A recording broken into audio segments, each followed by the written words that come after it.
Let's get into some of this chaos. 5 sources telling NBC News that White House National Security Advisor H.R. McMaster could leave the Trump administration as early as next month. The potential departure caps a week of chaos in the West Wing, where infighting, staff shakeups, allegations, and investigations have left the president's aides rattled and demoralized, according to several reports. CNN reporting the FBI has been looking into an international business deal involving first daughter and senior advisor Ivanka Trump. The report, not yet confirmed by NBC News, claims investigators are looking at the negotiations and financing surrounding Trump International Hotel and Tower in Vancouver. This after son-in-law and senior advisor Jared Kushner lost access to high-level intelligence and faced a report about White House meetings and business loans. White House Press Secretary Sarah Huckabee Sanders gave a firm no when asked if the president wanted to get rid of Kushner. But the answer less definitive for Attorney General Jeff Sessions. Sarah, does the president want to get rid of his attorney general? Not that I know of. As it relates to that tweet, could you elaborate on the relationship between the president and the attorney general? Does President Trump believe his attorney general is disgraceful? Look, the president's made his frustrations very clear. I don't have anything else to add. Meanwhile, Politico reports the president's tariff decision is driving out chief economic advisor Gary Cohn, who some saw as a future chief of staff. The New York Times reports Cohn warned Chief of Staff John Kelly that he might resign if Trump went ahead with that tariff plan. The recent instability drew criticism from ex-communications director Anthony Scaramucci, who said of Kelly, quote, "Does the president want to lose everyone because of General Jackass?" Talking about General Kelly. At an event celebrating the Department of Homeland Security yesterday, Kelly acknowledged the turmoil with a joke. The last thing I wanted to do was walk away from one of the great honors of my life, being the Secretary of Homeland Security. But I did something wrong, and God punished me, I guess. The week was summed up by the New York Times' Maggie Haberman, who reports within the White House, advisors are comparing the mood and sense of chaos to the early weeks of the administration with the messy travel ban rollout. We're joined, Joe, by Sam Stein and Jeremy Bash, both. Sam, when you look at the pieces that have left, Hope Hicks out this week. Yeah. Sounds like H.R. McMaster's headed out within the next month, according to Nicole Wallace's reporting. Gary Cohn could be gone. Who's left at the wheel of the White House? Who's at the wheel of American government? It makes you wonder if he actually does think this is The Apprentice, and every week he has to get rid of a cast member. No, it's a great question. The other question is who wants to come in. Right. I mean, you have to replace. Well, you used to have to replace these people with, you know, the B team. This was the B team, so maybe the C team. But if you talk to any professional Republican in Washington, D.C., they would rather be drugged than go work here, and they may have to be drugged to go work there because it's so chaotic. You don't know what the policy process is. You don't know who your allies are. You know you could be undercut by the president at any moment. And you're starting to see a manifestation of a huge staffing shortage happening in real time. We talked about this yesterday, but to your point about the tariffs, Donnie, it's not so much, it may be because he's impulsive and he wants to change the subject, but it also is the product of the fact that one of the key cogs holding up the tariffs was Rob Porter. Rob Porter did not want these tariffs to go through. He was the paper man. He made sure that they didn't get to his desk, and he's gone. And because he's gone and because he hasn't been replaced, Trump is now able to sort of impulsively announce these tariffs at a random meeting when this whole process, this policy process, was a shambles. So this is a major existential crisis for this administration. It doesn't look like it's going to get better. Well, and Jeremy, also, you've got the problem with staff members who know if they get in there and they have to testify before Bob Mueller or they have to testify before the House or the Senate Intel committees, that's $20,000, $30,000, $40,000, $50,000 a day. It's cost prohibitive. And you have, at the very least, and, you know, we said this a year ago, if you're in the White House, you have to retain an attorney. I remember the president's attorney saying, oh, no, they're fine, we'll take care of them. Well, they're not. And so that's one problem. The second problem is it looks like this Mueller investigation is about to really pick up with some indictments of Russians involved in the hacking of, and the dissemination of those DNC emails. Are we turning the corner to the most serious phase of the Mueller investigation? I think so, Joe. And in fact, if you think about the conduct during the 2016 election as 2 main buckets, the propaganda bucket and then the hacking and dissemination bucket. We saw the indictments 2 weeks ago of the 13 Russians and the Russian organizations with regards to propaganda. But, you know, there's a lot of propaganda during a campaign. The Trump team could claim, well, this had no impact. I don't necessarily agree with that, but they could claim that.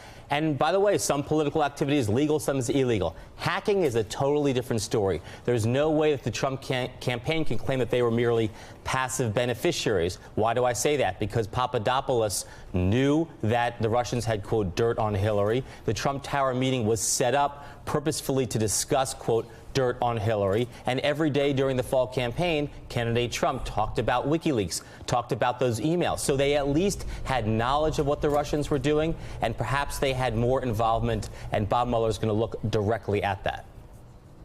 And Hope Hicks, of course, leaves KATI-K, leaves the day after her testimony on Capitol Hill. I know the reports are that she'd been planning to leave for a while, but it is interesting that she left the day after going through that ordeal, very expensive ordeal, not being able to answer basic questions about what did Donald Trump make you lie about, when did you lie for, you know, the national security advisor, et cetera, et cetera, et cetera. I don't know many people who have a choice that would want to continue going through that process. Right, and then on top of that, Hope Hicks gets back to the White House and the president is mad at her for saying that she told white lies on his behalf. When you look at the structures of the White House and the competing forces between the sort of guardrails that are meant to be in place to stop the president from doing things that are rash and his own instinct to do things that are rash, so he upends all of the systems, he announces the trade deal, he has the meeting with the senators about gun controls. I mean, you never know what he's going to do. Sam, do you think there's interesting reporting this morning on how the president is just so fed up with John Kelly and with this idea that he has to follow rules, that he's just somebody who hates the idea of following rules, that he's had it and he's going to try and do things his way, but when he does things his way, this is what we get, the chaos scenario, because we don't know where he is on guns. We don't even know if these tariffs are going to come into effect. Well, there was always a certain degree of he would listen to whoever was the last person in the room. And anyone who was working on Fix to DACA got this sort of sense of whiplash, because one moment he would say one thing that seemed supportive of a solution, then he would come out against the solution. So there's always an impulsiveness to what he was doing. But I think what's happened here is that as his staff structure has dwindled, as the buffers around him have gone away, he has felt like he can fill the void, essentially. And so this tariff announcement is a perfect example. He's been asking for tariffs for months. He wants to do this. It's something he's talked about all the time. For a while, though, he had advisors, or a structure of advisors around him that said, no, this is a terrible idea, don't do it, don't do it, don't do it. Now, there were people in the White House who encouraged it, of course, but they were bottled up in what you traditionally call, well, it would traditionally be a normal policy process, a debate back and forth, actually figuring out what the rules should be. And then it just vanishes. It just goes away. And he comes out and he says, you know what, 20% on steel, 15% on aluminum, doesn't specify how it's going to happen, doesn't specify what countries are going to be targeted, doesn't even, as I understand it, wait for the legal rules to be written around it so that you could roll out the policy. That's terrible. That's terrible policy making. And what you saw is it affects the market, it affects the Hill, it affects his perception in the media, and it affects him because he's up this morning tweeting about how easy it is to win a trade war, which is crazy. Yeah, and Jeremy, a lot of people are talking about this tariff announcement as some kind of a smokescreen to cover whether it was what he said about guns the day before or something else. The problem with a president using smokescreens, it has implications. The stock market drops 500 points. Our allies in Europe and Canada and Asia are saying this is unacceptable. You're going to plunge us into trade wars around the globe. A government like the one you've worked in for a lot of your life can't function like this, responding and reacting to whatever the whim of the day is from the White House. It's terrible foreign policy, Willie. And I liken this to the moment when the president came back from his first international trip and things didn't go very well in Europe, and he had some very awkward moments with our NATO allies because of what he had said about Vladimir Putin and so deferential to Putin. And he came back, and what's the first thing the White House did that Bannon prevailed on him from doing is pulling out of the Paris Climate Accords. Right. In some ways, Willie, every time there's heat on the White House from a political perspective, particularly on Russia, The president reverts to this nativist, nationalist, America First ideology. He thinks that's his go-to play. It's sort of his comfort zone. It's bad foreign policy, and it's also, it's bad domestically here as well because it pulls us apart, it sets us apart against each other. But that's this president's core move. Yeah, I want to finish this segment by going to Sam Stein. Sam, yes. I'm curious. Any technical defects this morning? Anybody you'd like to throw under the bus? Any cameramen or women, or anybody that works around the set? Is the lighting insufficient? Anybody? This was so anybody long like to ago. take it? Joe, you need to tell people. Joe, That's you need to tell people what happened because you and I are still kind of you don't need to tell people what Joe, happened. please, because it's kind of a cautionary tale of how not to treat people. Joe, what happened? So you can tell our viewers. Am I getting lectured by Donnie on appropriate behavior towards other people?